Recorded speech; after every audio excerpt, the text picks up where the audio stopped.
This is one of the back paws of the famous Sphinx on the Giza Plateau.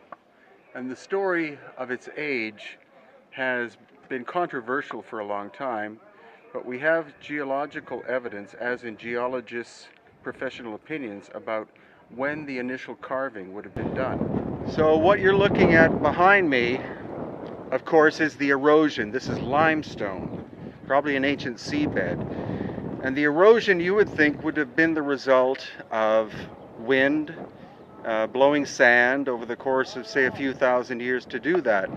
But Dr. Robert Schoch of Boston University, who is an expert on the weathering of stone, has stated for many years that this is the result of precipitation. This weathering is from water. So, as you can see, it's a desert now, but 8,000 to 10,000 years ago, it was savanna, it was grasslands, maybe even tropical. So this weathering means that this was actually carved out, that this work was done at least 8,000 to 10,000 years ago, and that dates the Sphinx at being 8,000 to 10,000 years old, several thousand years older than the dynastic pharaonic culture of Egypt. As you can see, the weathering on the body is much greater than the weathering on the head. And basically, only the head has been exposed for any significant amount of time. Usually the body has been covered in sand. So how can you explain that the body is more heavily eroded than the head is? And really the only logical explanation for that is the fact that the head has been recarved at least once, if not many times, because the proportions are way off. The body of the Sphinx, including the tail, the feet, and the torso, etc., are in reasonably good proportion with one another, but the head is much, much smaller. So based on scientific evidence of Dr. Robert Schoch and supposedly at least 200 other geologists from around the world, the weathering of the Sphinx and the weathering of the Sphinx enclosure is the result of water weathering, and that could only have happened at least 8, maybe 10,000 years ago.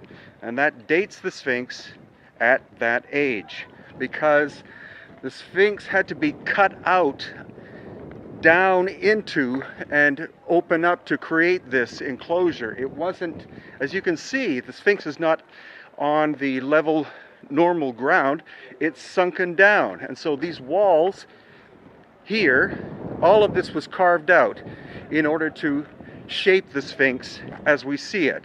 And the other intriguing thing is that the Sphinx temple, which is in front of the Sphinx, is what is composed, or where the stone from this area was used. And those stones are megalithic multi-ton. So the people didn't simply carve the Sphinx out with primitive tools.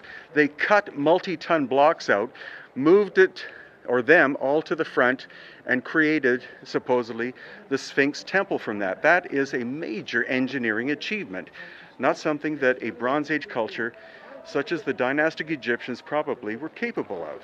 Well, here we are between the paws of the Sphinx, and this is the famous temple related to Tefnut. This temple was constructed from limestone, and you can see, such as that corner over there, that the whole temple was once cased with rose granite. There is a massive cut also on that northern wall. It's all one sharp, clean cut. And it's supposed to be a ceremonial temple, but we know that it's part of the dynamic of the design itself, and both of them were connected. As we see, the same kind of structure is laid. Also, this temple connected white calcite, so perhaps also the floor of it was made with white calcite, like the Valley Temple on the other side. And are there shafts within this structure? I didn't examine this one from the inside before, but there is others there is shafts inside the other one, and I'm sure there is in this one in some spots. They are connected actually from behind this wall. There is an access to the other door inside the Valley Temple.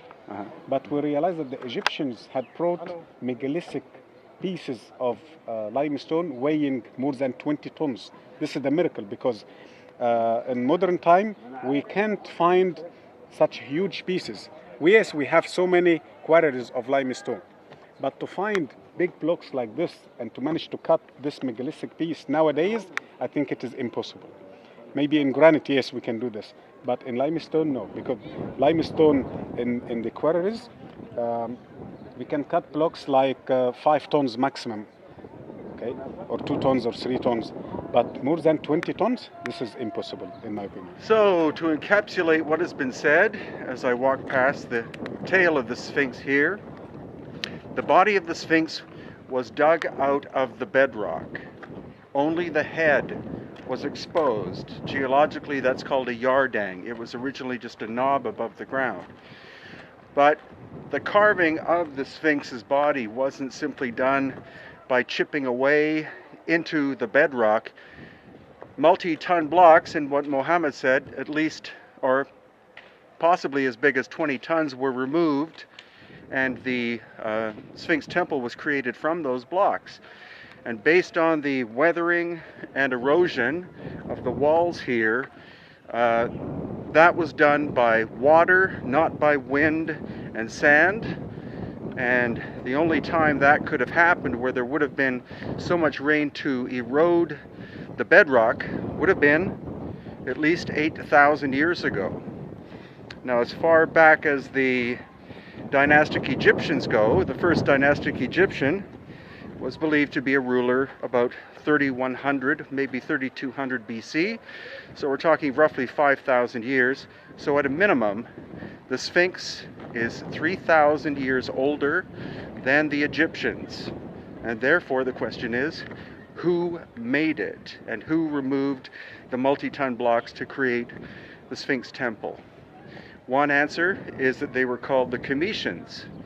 And for more information about that subject, please look up www.chemitology.com. So what Yusuf Awayan just pointed out is that the Sphinx temple, which is in front of the Sphinx, and the Valley temple, which is to the right of its head, actually most likely were contemporary. The Sphinx temple looks much more eroded than the Valley temple, but the Sphinx temple was much more, how shall we put this in a nice way, recycled as compared to the Valley temple. The Valley temple still has its mega tonnage blocks of engineered granite standing in sockets in the ground, but all of those were taken out of the Sphinx temple and recycled to make statues, other parts of buildings. And the thing is, it's not simply that that would have been done, say, by the Greeks or the Romans. It may have been done even farther back in time than that. Here at the Sphinx, in the back of the Sphinx, the rump of the Sphinx. In 1987, there was an NBC special with Zahi Hawass, Mark Lane, and narrated by Omar Sharif. They had come back in and just had recently discovered this block came loose and there's a tunnel underneath it. And we went down there and of course it ended in water. And it's a major tunnel, according to the indigenous tradition, from the Sphinx that leads to all the pyramids, directly to the Great Pyramid. And so they went down there and they found water and they said, oh, you know, they didn't know how to explain it. And some people believe the Sphinx may be hollow, but there's definitely water still coursing. This is a major water line underneath the Sphinx because she was part of the energy field. And obviously you see, since then, they've put a block here so they don't want anyone else to discover that fact, that under the Sphinx is a massive amount of water table, running water, the underground Urnil, the water. And she controls the energy of the Giza Plateau. That's why she was constructed first. So, Stephen, when you're talking about the Sphinx being the symbol of the Great Mother, and also actually, if you can just go ahead and talk about that and relationship with water, etc. Well, again, we're talking about a great ancient matriarchal society. So to them, everything was the Great Mother. Nut, who it is, represents the sky. We see her on top of coffins in the dynastic period by the Hanut to use her to people going to return to. We always know we're going to return to Mother, the source. So the indigenous tradition again is Nut wanted to manifest on the planet physically, she spit. Spit, our expectorate, cannot be measured. It has no volume or weight, so you can't define the Great Mother. But if you can, they built the statue.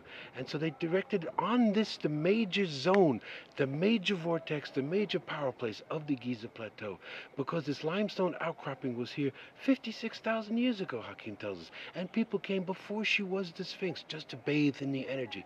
They known, and it's also been suggested for maybe previous life cycles. People came here, knew this was a power place, an energy zone. The major water channel running right under here leads to where they eventually built the pyramids. They built the pyramids where they are exactly to be under the water tunnels coming from the Sphinx. So, according to indigenous tradition, as the Great Mother, she controls all the energy that comes into the Giza Plateau. And in my opinion, this is the #1 power place on the planet and has been known by indigenous people, as we said, previous life cycles, at least 56,000 years, if not more.